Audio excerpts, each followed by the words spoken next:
Solo Sikoa didn't stand alone in that ring by accident. He's been quietly building this deal for weeks, and almost nobody's noticed, because none of them have said a single word about it out loud.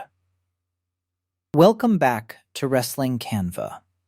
I'm not talking about a handshake or a big promo moment.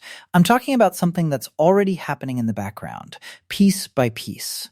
And once you line up the timeline, it stops looking like coincidence. Start here. A few weeks back, Sikoa randomly interfered in LA Knight's match against Jimmy Uso, hitting a Samoan spike that let Knight steal the win with the beft. No explanation, no story attached to it in the moment. Just help, out of nowhere, from a guy Knight's never trusted. Then Knight showed up demanding answers, and Sikoa pitched him directly team up, take down Roman together. Knight said no. Publicly, flatly, no. But watch what Knight didn't do. He didn't attack Sikoa. He didn't report him to Reigns. He didn't distance himself from the help. He just walked away unconvinced, which in wrestling storytelling almost always means unconvinced for now. Sikoa didn't stop there either. He turned around and pitched Royce Keys the same deal. Keys turned him down too. 2 rejections, back to back, and on paper that reads like total failure. Except look at what happened right after. Tama and Talatonga split from Sikoa the same week, citing his obsession with Reigns as the reason. That's not Sikoa losing ground. That's Sikoa getting stripped down to exactly the kind of desperate, isolated figure who has nothing left to offer except loyalty and results. Sometimes you don't get a partner by asking nicely. You get one by proving you're the last man standing when it actually matters. Here's where it gets interesting. 9 days ago, Sami Zayn lost the undisputed WWE Championship to CM Punk after chasing that title his entire career. He's furious, he's humiliated, and he's got no direction and nobody in his corner heading into SummerSlam season.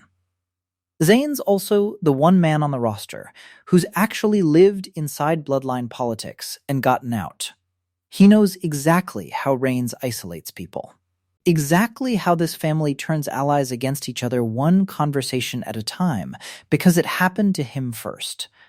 A guy like that doesn't need a big pitch meeting to see what's forming in front of him. He just needs a reason to step in, and losing everything he'd built might be exactly that reason. If you're seeing the pattern here too, hit subscribe. I want you around for how this actually connects. So here's the actual case.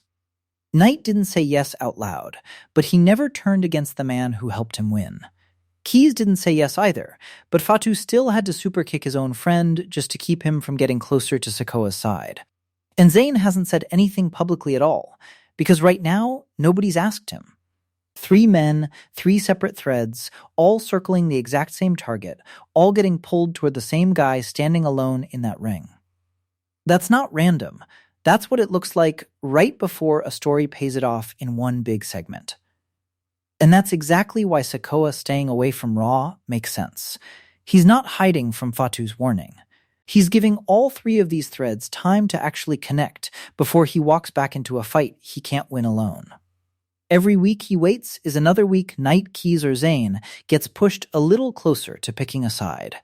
So, no, there's no handshake yet.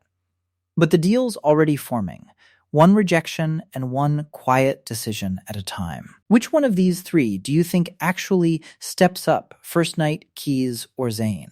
Tell me in the comments. Subscribe if you're new, and I'll see you in the next one.